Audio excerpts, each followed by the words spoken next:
ఇక కీలక శాఖలకు మంత్రులేరి ప్రభుత్వం ఏర్పడి నెల రోజులు అవుతోంది. ఇప్పటికే కేబినెట్లో కీలకమైనటువంటి శాఖలకు మంత్రులు లేరు.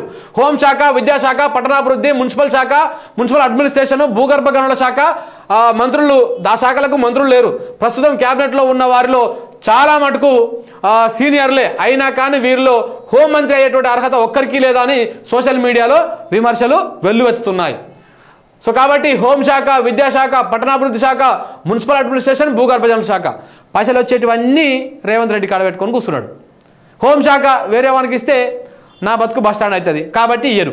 ఒక డమ్మీ క్యాండిడేట్ను చూస్తున్నాడు, సెర్చింగ్ ఫర్ డమ్మీ క్యాండిడేట్. ఎందుకంటే హోంశాఖ పవర్ఫుల్ మంత్రికి ఇస్తే, పవర్ఫుల్ వ్యక్తికి ఇస్తే ఈయన పవర్ వీక్తుంది కాబట్టి ఒక డమ్మీ పర్సన్ ఎవరున్నారు అనేది వాళ్ళ కోసం చూస్తున్నాడు. ఆ డమ్మీ పర్సన్ కోసం వెతికే పనిలో ఉన్నాడు.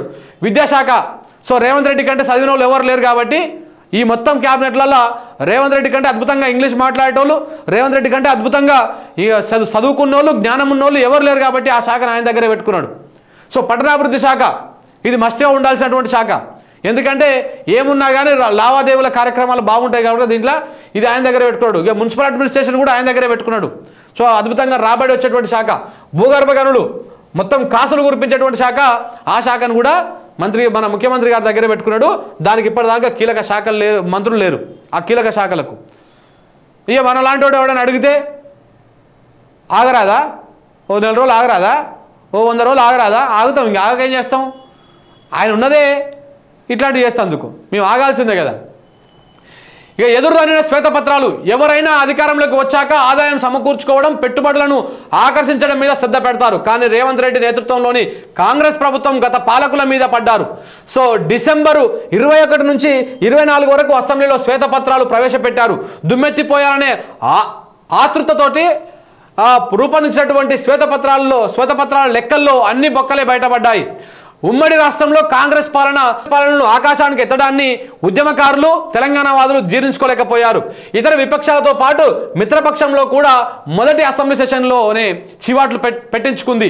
సో కరెంటు శ్వేతపత్రంలోనూ వ్యవసాయానికి సగటున 19 గంటల 22 నిమిషాలు కరెంట్ ఇస్తున్నట్టు చెప్పారు. కానీ మంత్రులు మాత్రం 19 గంటలేమో 20 గంటల సరాసరి ఇస్తున్నానేమో శ్వేతపత్రంలో పెట్టిరు. మంత్రులేమో 12 గంటలే ఇస్తున్నట్టు మంత్రులు మాట్లాడతారు. ఆ శ్వేతపత్రానికి మంత్రులు మాట్లాడడానికే సంబంధం ఉండదన్నమాట. సో అట్లా చెప్పారు. ఇక కాళేశ్వరానికి వెళ్ళి మరి పరువు తీసుకున్నారు. శ్వేతపత్రం ఎదురుతన్నే సరికి కాంగ్రెస్ సర్కారు కాళేశ్వరం మీద కన్నేసింది.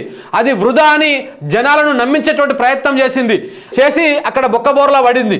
సో మంత్రులంతా మేడిగడ్డను సందర్శించి ప్రాజెక్టు పనికిరాదని ఎవరికి నచ్చినట్లు వారు మాట్లాడారు. కానీ అధికారులు మాత్రం కాళేశ్వరం ప్రాజెక్టుతో ఇచ్చిన సాగునీరు, పాత ప్రాజెక్టుల ఆయకట్టు స్థిరీకరణ లెక్కలతో సహా వివరించారు. 1000 టీఎంసీలకు పైగా లిఫ్ట్ చేసినట్టు చెప్పారు.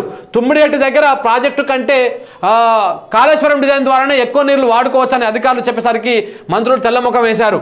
అయినా అధికార పార్టీ మీడియా మాత్రం మేడిగడ్డను కూల్చేయాల్సిందే అని హెడ్డింగులు పెట్టి ఆత్మసంతృప్తి పొందింది. సో అట్లా ఇక్కడ మంత్రులు ఫెయిల్ అయినప్పుడు ఇక్కడ పేపర్లు, టీవీలు మేనేజ్మెంట్ చేసేస్తాయన్నమాట. సో కాబట్టి మంత్రులు అక్కడ మాట్లాడినటువంటి మనం చెప్పినాం, మంత్రుల తెలివికి దండం, అద్భుతంగా చెప్పారు వాళ్ళు ఆడున్నటువంటి అధికారులు. మంత్రుల తెలివికి దండం, ఇట్లాంటిది రోజు పెట్టండి, ప్రతి బ్యారేజ్ దగ్గర పెట్టండి ఇట్లాంటి పవర్ పాయింట్ ప్రజెంటేషన్ అని. అది బెడ్చుకొట్టేసరికి పేపర్లు తెల్లారగానే పేపర్లు స్టార్ట్ చేసినాయి. మేడిగడ్డను కూల్ చేయాల్సిందని చెప్పేసి అన్ని పేపర్లు పెట్టినాయి అన్నమాట. ఈ కాళేశ్వరం లెక్కల్లో అన్ని తప్పులే. కాళేశ్వరం ప్రాజెక్టు మొత్తం వ్యయం పైన ఒక్కో రోజు ఒక్కో మాట మాట్లాడారు. 1,50,000 కోట్లు అని మంత్రి ఉత్తమ్ కుమార్ రెడ్డి చెప్పారు. 1,27,872 కోట్లని అధికారుల పవర్ పాయింట్ ప్రజెంటేషన్లో చెప్పారు. అందులో ఇప్పటి వరకు ఖర్చు అయింది 93,872 కోట్లు. ఇక కాళేశ్వరం మీద అప్పు తెచ్చి చేసిన ఖర్చు విషయంలోనూ ఒక్కొక్కరు ఒక్కొక్క మాట చెప్పారు. 61,665 కోట్లు అని పవర్ పాయింట్ ప్రజెంటేషన్లో అధికారులు వివరించారు. అసెంబ్లీలో కాంగ్రెస్ ప్రవేశపెట్టిన శ్వేతపత్రంలో మాత్రం 79,287 కోట్లు అని ఉంది. కానీ ఇప్పటికే 1,02,000 కోట్ల బిల్లులు డ్రా చేశారని ప్రతిపక్షంలో ఉన్నప్పుడు రేవంత్ రెడ్డి ఆరోపించారు. ఒక్కదానికన్నా ఒకటి సంబంధం ఉందా? వీళ్ళదే లెక్క, వీళ్ళ పేపరే అసెంబ్లీలో పెట్టింది. అందులో ఒక లెక్క ఉంటుంది, వీళ్ళ అధికారులే కాళేశ్వరంలో ప్రజెంటేషన్ ఇస్తారు, అక్కడ ఒక లెక్క ఉంటుంది. ఇట్లా రకరకాలుగా ఎవరికి దోషిన లెక్క వాళ్ళు పెట్టుకొని చేస్తున్నారు అన్నమాట. సో ఈ విధంగా జరిగింది.